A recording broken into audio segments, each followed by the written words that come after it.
Bible पाठ है Romeo 8 अध्याय 12 से 16 पद, जहाँ पर लिखा है, इसलिए हे भाइयों, हम शरीर के कर्जदार नहीं कि शरीर के अनुसार दिन काटें, क्योंकि यदि तुम शरीर के अनुसार दिन काटोगे तो मरोगे, यदि आत्मा से देह की क्रियाओं को मारोगे तो जीवित रहोगे। इसलिए कि जितने लोग परमेश्वर की आत्मा के चलाए चलते हैं वे ही परमेश्वर के पुत्र है।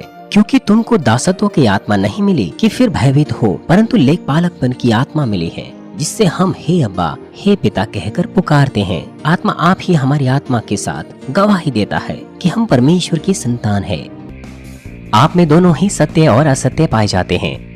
पवित्र आत्मा की आवाज को सुनने के संदर्भ में सत्य एक पुस्तक के समान है। सत्य हमारी मदद करता है कि हम पवित्र आत्मा की आवाज को सुने और हम उसका पालन करें। और अब वो असत्य जो हमारे हृदय में है पवित्र आत्मा की आवाज को सुनने के संदर्भ में कैसे कार्य करते हैं। यदि हम में असत्य हो, सबसे पहले हम शारीरिक विचार प्राप्त करेंगे। मसीह में प्रिय भाइयों और बहनों और GCN टीवी दर्शकों और मानवीन टीवी दर्शकों, हमारे हृदय का असत्य दूसरी चीज वो हमें शरीर की इच्छाओं का अनुसरण कराता है, आत्मा की इच्छा का नहीं। गलातियों 5 अध्याय 17 पद कहता है, क्योंकि शरीर आत्मा के विरोध में लालसा करती हैं और ये एक दूसरे की विरोधी हैं, इसलिए कि तुम जो करना चाहते हो वह ना करने पाओ।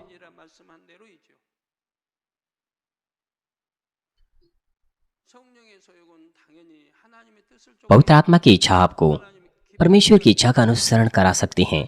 आत्मा यहाँ तक कि परमेश्वर की गुड़ बातें भी जांचता है। वो आपको परमेश्वर की इच्छा का अनुसरण करा सकता है, लेकिन शरीर की इच्छा आपको शत्रु, दुष्ट और शैतान की इच्छा का अनुसरण कराती हैं। ये विपरीत मार्ग पर चला जाता है। शरीर आत्मा के विरोध में लालसा करती हैं और आत्मा शरीर के विरोध में। क्या आत्मा शत्रु, दुष्ट और शैतान का अनुसरण करेगी? आत्मा तो परमेश्वर की इच्छा का पालन करती हैं। इसलिए ये दो चीजें एक दूसरे की विरोधी हैं। आत्मा परमेश्वर की संतान की अगुवाई परमेश्वर की वचन की ओर करती हैं और शत्रु, दुष्ट और शैतान आपको भरमाते हैं परमेश्वर के विरोध में खड़ा होने के लिए और नाश में गिर जाने के लिए, जो कि नरक है। इसलिए कि तुम जो करना चाहते हो वह ना करने पाओ। आप उन दो में से एक करना चाहोगे, है कि नहीं? सत्य का मन जो आप में है वो आत्मा की इच्छा का अनुसरण करना चाहता है, परमेश्वर की इच्छा का अनुसरण करना चाहता है, प्रभु में जीना चाहता है।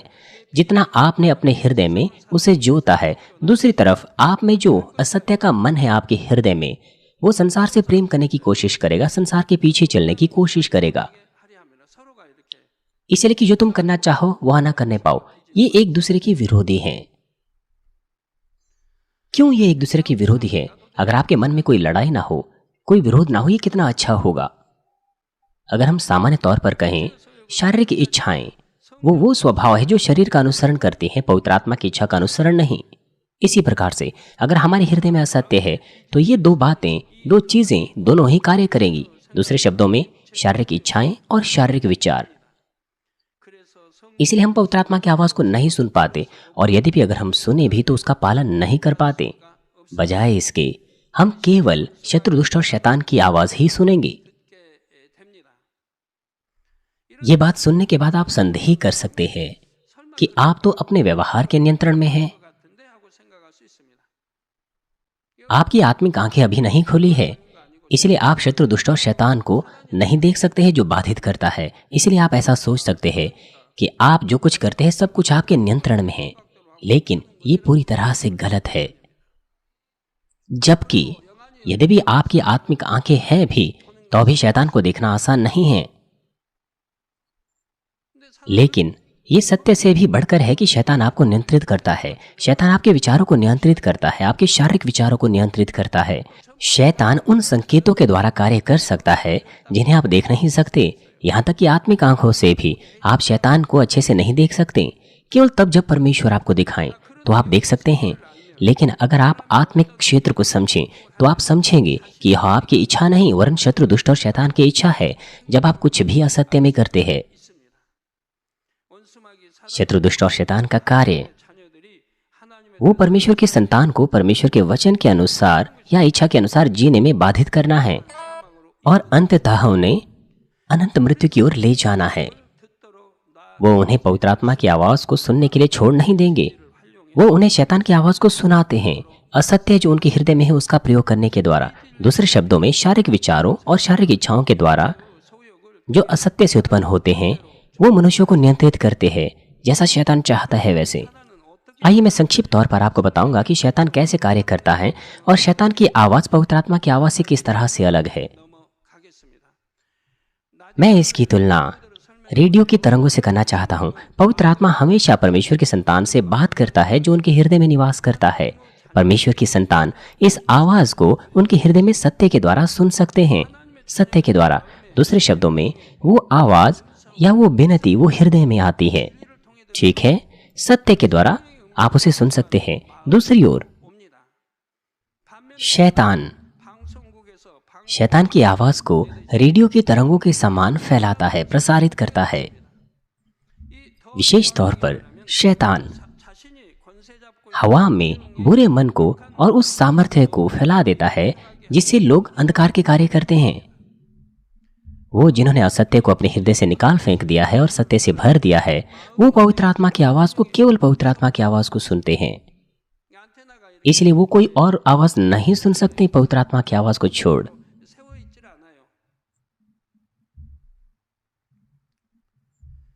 हम कह सकते हैं कि उनकी आवृत्ति या फ्रीक्वेंसी बिल्कुल उतनी ही पवित्र आत्मा की आवाज के ऊपर स्थित रहते हैं, लेकिन वो जो असत्य से भरे रहते हैं अपने हृदय में, वो शैतान की आवाज को ग्रहण करेंगे। इस मामले में हम कह सकते हैं कि उनकी फ्रीक्वेंसी या आवृत्ति शैतान की आवाज के ऊपर स्थित रहती हैं। उनके हृदय में सत्य वो एंटीना का कार्य करता है। इसीलिए मेरा मतलब है वही तरीका है, वो जो असत्य से भरे रहते हैं वो इस तरह की फ्रीक्वेंसी को ग्रहण करते हैं। जिस प्रकार से रेडियो का एंटीना रेडियो की तरंगों को ग्रहण करता है, उसी प्रकार से हृदय में जो असत्य होता है शैतान की आवाज को ग्रहण करता है। यदि और भी सटीक रूप से कहें तो शैतान की आवाज उन शारीरिक विचारों के द्वारा ग्रहण की जाती हैं जो असत्य से उत्पन्न होते हैं। इसीलिए शैतान के लिए और भी आसान हो जाता है उन पर कार्य करना जिनके पास बहुत से शारीरिक विचार होते हैं। इसीलिए आपके पास उचित पहचान होनी चाहिए। शैतान की आवाज बाहर से एक साफ आवाज के रूप में नहीं सुनी जा सकती। पवित्र आत्मा की आवाज हृदय से सुनी जाती है, कोमल आवाज के रूप में, जबकि शैतान की आवाज सबसे पहले विचारों से आती है। विशेष रूप से कहें तो यह शारीरिक विचारों से आती है।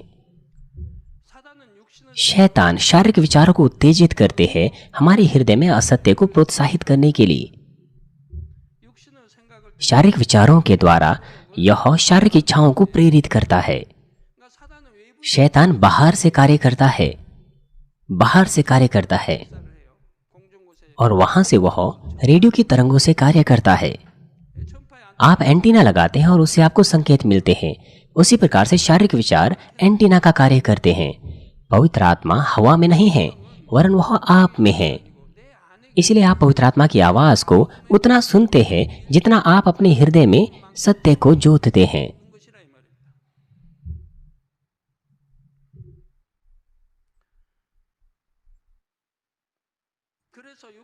और शैतान आपके असत्य को उत्तेजित करता है कि वो क्रियाओं में प्रकट हो आपके शारीरिक विचारों के द्वारा। ये है तरीका शैतान का काम करने का। वो शारीरिक विचारों और इच्छाओं के द्वारा कार्य करता है। उदाहरण के लिए ऐसा लगता है कि कोई व्यक्ति आपसे बैर रखता है और आप अपने विचारों में उसका न्याय करते हैं, तो फिर शैतान आपके शारीरिक विचारों के द्वारा कार्य कर रहा है। आपका मन वो बैर से जलने लगता है। आप उसके साथ वाद विवाद करना चाहते हैं, यहाँ तक कि उसे मारना चाहते हैं। इसका मतलब यह है शारीरिक विचार और इच्छाएं वो उत्तेजित होती हैं। जब इस प्रकार से शैतान कार्य करता है तो अगर आप दुष्ट के कार्य प्राप्त करें तो वास्तविकता में आप बुरी भाषाएं या लड़ाई झगड़ा करना शुरू कर देंगे। क्योंकि आपके अंदर संयम नहीं रहता या स्वयं पर नियंत्रण नहीं रहता। आप अपने गुस्से को नियंत्रित नहीं कर पाते। आपको गुस्सा आता है जब शैतान आपके हृदय को उत्तेजित करता है। एक बार जब शैतान आपको उत्तेजित करता है तो वह उस कार्य को दुष्ट के हाथों में सौंप देती है और फिर दुष्ट आपके गुस्से को क्रियाओं में प्रकट करने के लिए उत्तेजित करता है। बुरी भाषाओं को बोलना अपने मुंह से या फिर किसी को मारना, यह उसका एक उदाहरण है। इस प्रकार से शैतान और दुष्ट साथ मिलकर कार्य करते हैं। शैतान आपको आपके विचारों से पाप कराता है। आप अपने विचारों से कितना पाप करते हैं? क्या आपको सरदर्द होता है? क्या आपको सरदर्द हुआ है? अगर आपके पास शारीरिक विचार ना हो तो सरदर्द के समान कुछ होगा ही नहीं। आप मुझे देखिए, परमेश्वर पर विश्वास करने से पहले 37 साल पहले मैं हर दिन दवाएं लेता था सरदर्द की। सरदर्द की दवाएं लेना मेरे लिए रोजमर्रा का कार्य था। लेकिन जब से मैंने परमेश्वर पर विश्वास किया है, मैंने कभी भी सरदर्द की दवा नहीं ली है, क्योंकि मैं कभी बीमार ही नहीं हुआ हूं।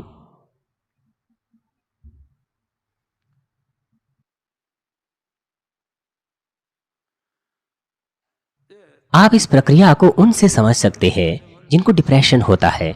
आजकल के दिनों में ऐसे बहुत से मरीज हैं, ऐसे बहुत से लोग हैं जो आत्महत्या कर देते हैं डिप्रेशन की वजह से। सबसे पहले नकारात्मक विचार उनके मन में आते हैं और उसके बाद वो उदास हो जाते हैं, डिप्रेस हो जाते हैं उन विचारों के द्वारा। पैसों की कमी की वजह से वो डिप्रेस हो जाते हैं। यहाँ तक कि जिनके पास ज्यादा पैसा भी है वो भी डिप्रेस हो जाते हैं। आपने बहुत से अमीर लोगों को देखा है आत्महत्या करते हुए डिप्रेशन के कारण। वो पूरे दिन भर अंधेरे कमरे में रहते हैं और भी गंभीर मामले में अपने आप को मारते भी हैं।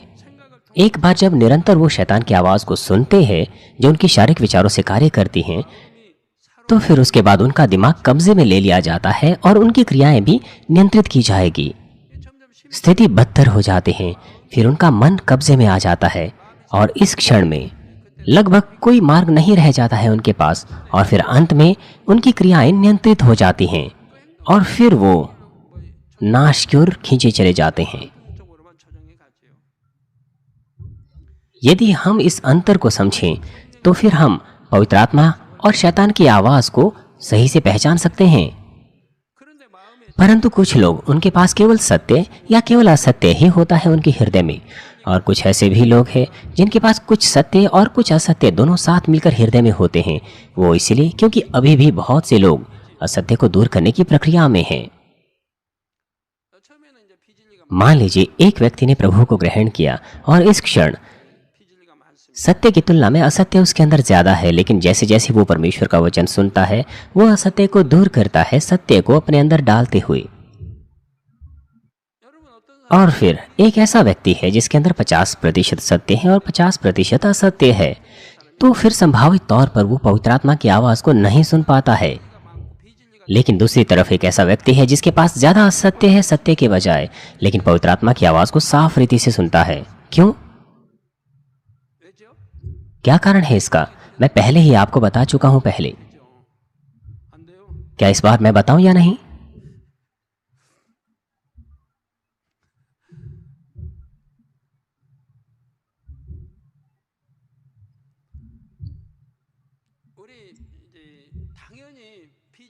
एक नए विश्वासी के लिए कोई आश्चर्य नहीं है इसमें कि उसके अंदर ज्यादा असत्य होता है और सत्य बहुत कम होता है, लेकिन वो केवल पालन करता है। जब वो प्रभु को ग्रहण करता है उसके बाद वो केवल उन चीजों को दूर करता है जिन्हें उसे दूर करना होता है।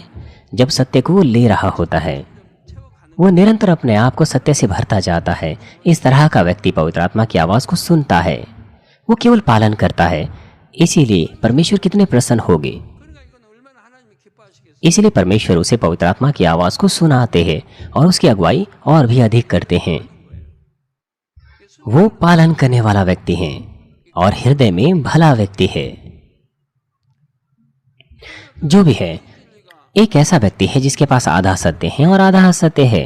वो पवित्र आत्मा की आवाज को नहीं सुन पाता है क्योंकि वो पालन करने वाला व्यक्ति नहीं है। लेकिन वो 50% को कैसे जोत पाया? उसको बहुत से वर्ष लग गए। यदि वो केवल पालन करता तो तेजी से आत्मा में आ जाता, लेकिन उसने परमेश्वर के वचन का पालन नहीं किया। जैसे कि ये कीजिए, ये मत कीजिए, इसे मानिए, इसे निकाल फेंकिए। ये तरीका था जिस प्रकार से उन्होंने 5, 10, 15 और 20 सालों तक अपना मसीह जीवन जिया। उन्होंने बहुत सी अनाज्ञाकारिता की है। यद्यपि उन्होंने अपने तरीके से सत्य में जुताई करने की कोशिश की, लेकिन वे पूरी तरह से अनाज्ञाकारिता से भरे हुए थे।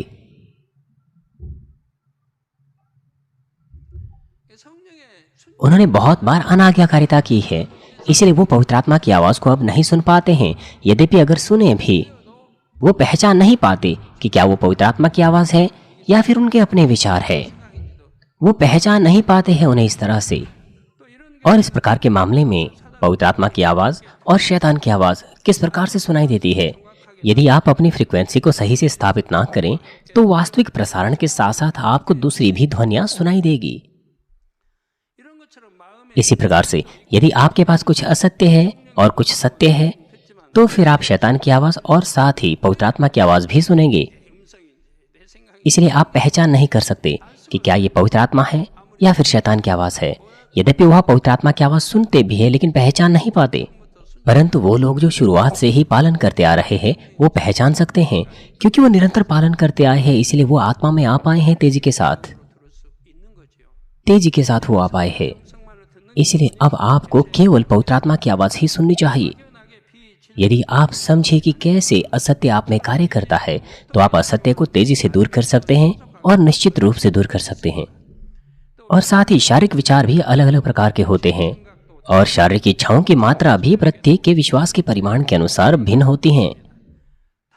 मैं इसके विषय में अगले सत्र से आपको बताऊंगा।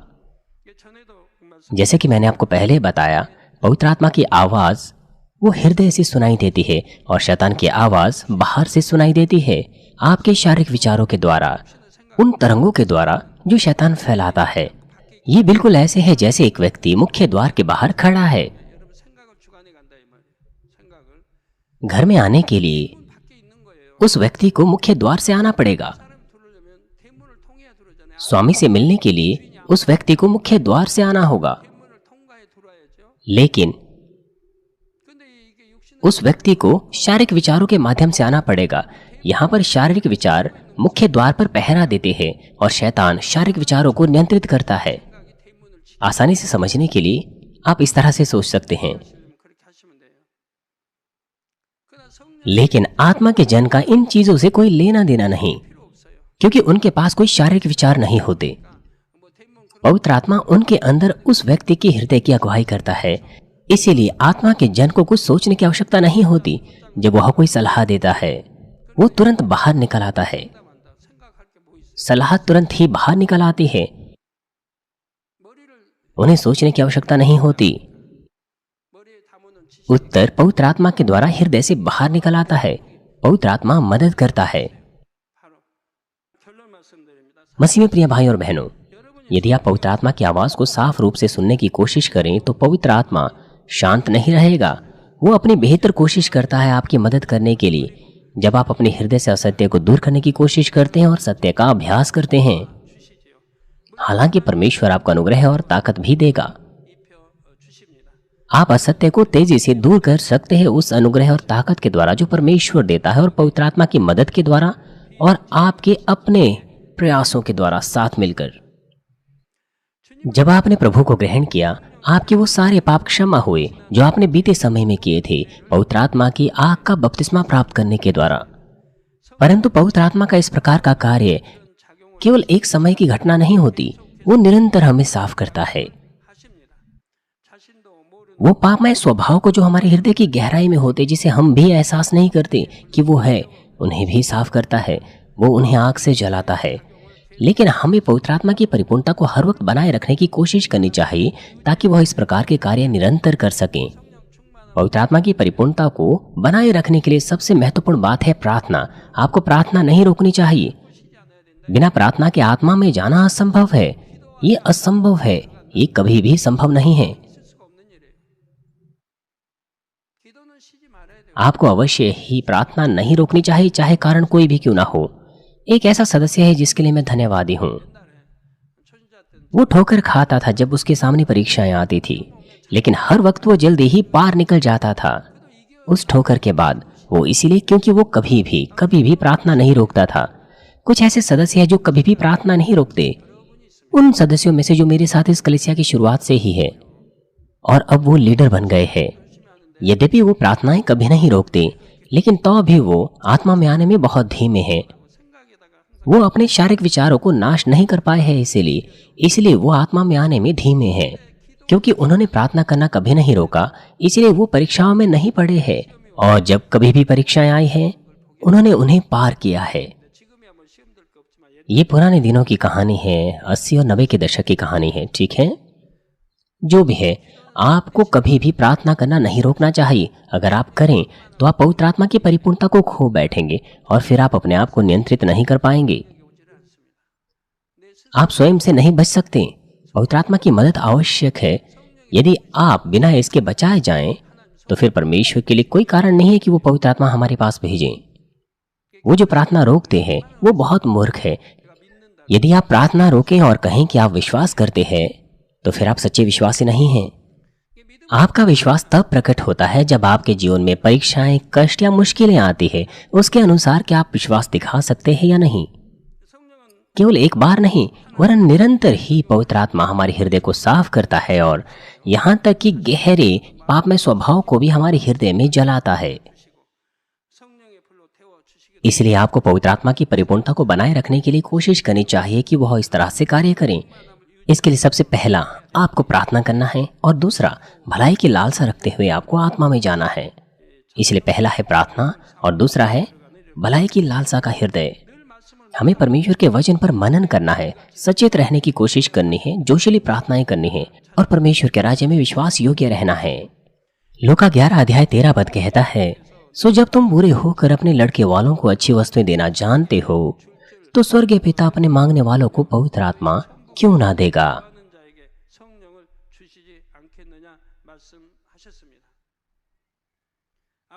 पिता परमेश्वर ने पवित्र आत्मा को इस धरती पर भेजा है अपने प्रिय संतान की मदद करने के लिए, उनके लाभ के लिए। वो जो परमेश्वर के इस प्रेम में विश्वास करता है और मांगता है, वो पवित्र आत्मा को उन्हें देता है। और साथ ही यदि कोई पवित्र आत्मा की सामर्थ्य मांगता है तो परमेश्वर उन्हें आनंद के साथ देता है। परमेश्वर भला है। मुझे आशा है कि आप स्वेच्छा से परमेश्वर से पवित्र आत्मा की मदद मांगेंगे। आप पवित्र आत्मा की अगुवाई प्राप्त करने पाएं और परमेश्वर के संतान के रूप में आशीषित जीवन का आनंद करने पाएं। हमारे प्रभु यीशु मसीह के नाम से मैं प्रार्थना करता हूँ। आइए संदेश पर सोचते हुए हम प्रार्थना करेंगे साथ मिलकर। हालेलुया। पिता परमेश्वर, धन्यवाद आपके अनुग्रह और प्रेम के लिए। यह संदेश जो हमने सुना है आज, हमें जीवन और विश्वास बने। पिता परमेश्वर, यह संदेश जीवन और विश्वास बने। हमें पवित्र आत्मा की आवाज को सुनना चाहिए परमेश्वर के संतान के रूप में। मैं उन्हें बता रहा हूँ पवित्र आत्मा की आवाज को कैसे सुनना जाता है और क्यों सुनना है और क्यों वो नहीं सुन पाते हैं। और इस प्रकार से पिता वो इसे आत्मिक रोटी बनाए और पवित्र आत्मा की आवाज को साफ रूप से सुने। ज्योति आ जाए, उन पर ज्योति आ जाए। प्रभु यीशु मसीह के नाम से मैं प्रार्थना करता हूँ, आमीन।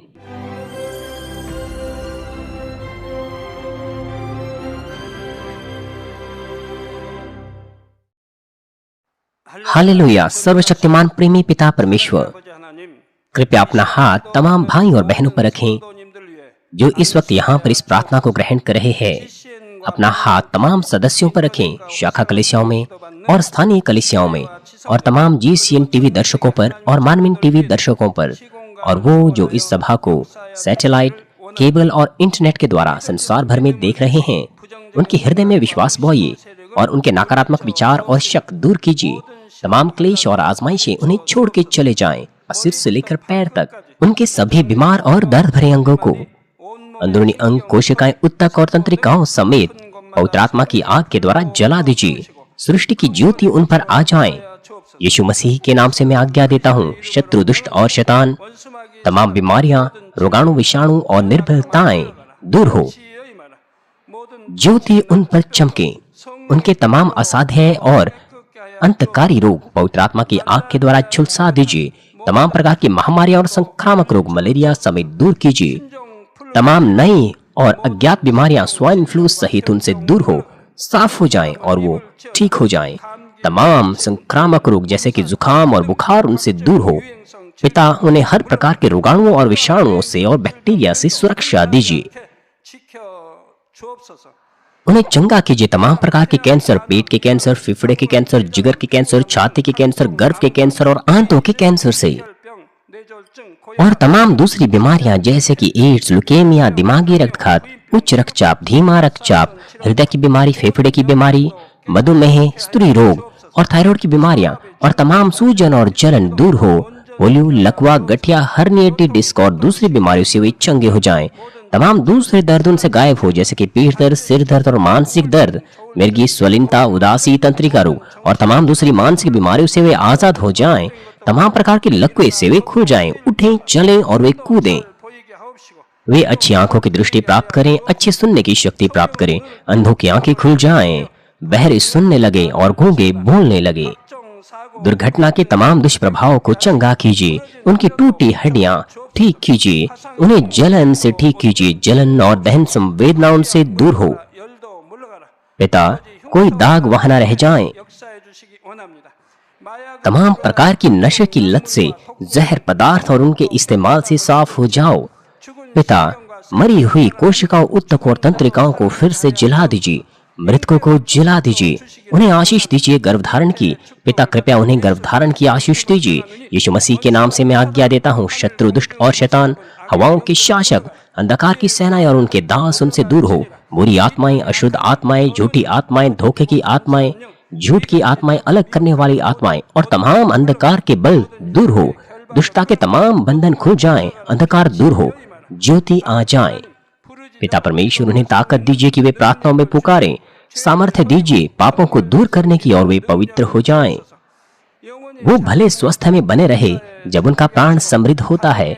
उनके परिवारों में भी सुसमाचार का प्रचार किया जाए। उन्हें सुरक्षा दीजिए तमाम प्रकार की दुर्घटना और विपत्तियों से और आशीष दीजिए कि वे एक संपन्न जीवन सब बातों में जीने पाएं। कृपया अपने बच्चों को, उनके घर, कार्यशालाओं और व्यापारों को सुरक्षा दीजिए। पवित्र आत्मा की आग की दीवार से, स्वर्गीय सेना, स्वर्ग दूतों और अपनी धधकती आंखों के द्वारा विद्यार्थियों को बुद्धि और समझ दीजिए और उनके हृदयों को और भी जुनून और पढ़ाई की इच्छा से भर दीजिए। उनके हृदय और मनों को संसारिक चीजों से दूर रखें और उनके हृदय में और भी परमेश्वर के लिए जोशीला प्रेम रोपी। अपने बच्चों को आशीष दीजिए और वो आपको सब बातों में महिमा दें, जो कुछ भी वो करें, चाहे वो खाए पिए या जो कुछ भी करें, वो अंगीकार करने पाए और गवाही देने पाए जीवित परमेश्वर की, यह कहकर कि मैं परमेश्वर से मिला हूं, मैंने परमेश्वर का अनुभव किया है और उससे यह आशीषें और उत्तर प्राप्त किए हैं। पिता परमेश्वर, आपका धन्यवाद। सारी महिमा केवल आपको मिले। हमारे प्रभु यीशु मसीह के नाम से मैं प्रार्थना करता हूँ, आमीन।